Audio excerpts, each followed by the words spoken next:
Magandang araw mga ka-idol. Welcome po muli sa aking munting channel. At sa araw nga po ito ay muli po tayo mga maliwastan. Ayan po, ito po muli ang kain po natin mga ka-idol. At ayan, meron po tayo pain na isda. Ayan po, iwa-iwain po natin ng po yan, maliliit po. Ayan po yung gagawin po natin pain. At ayun, medyo medyo malakas din po yung alon, pero magta-try po tayo ngayon. Ayan, at medyo mainit din po yung panahon po natin mga ka-idol ayan, at mag-isa lang po tayo ngayon. At yung mga baka nga po ngayon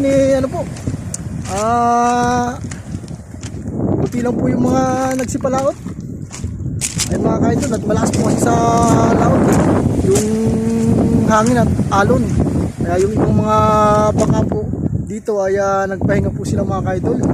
Kaya yan ay tayong susubok po muli. At ito po muli yung po natin madalas po natin ginagawa.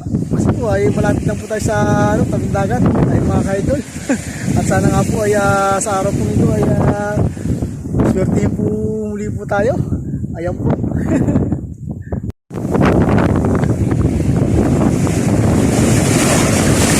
Asa ka naman ka-idol? Uy! Ayos, may tayo sa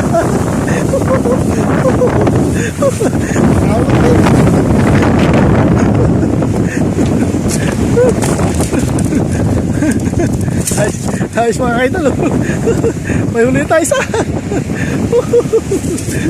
ayos po itong nahuli po natin puting isda mga ka-idol.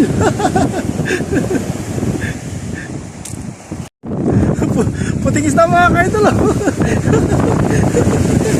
Ibang isda po yung nakadali po natin. Ayan po. Yung alam po malakas na po yung hangin mga ka-idol. At yung alam po malakas na po. Ayos po ito mga ka-idol. Mapunta po tayo dito. May tayo mga ka-idol. May na po yung isda po ngayon. Malakas po kasi ay tagot po yung viewers po natin. Medyo malaki simot po sa atin. Ay, wala na rin po tayo pamahin mga ka-idol. Nahuli lang po natin, ito lang po. Ayun mga ka-idol. At palamig na rin po mga ka-idol. Masapasad na rin po ako Ayun, tayo po yun mga ka-idol. At gantos po sa atin lahat.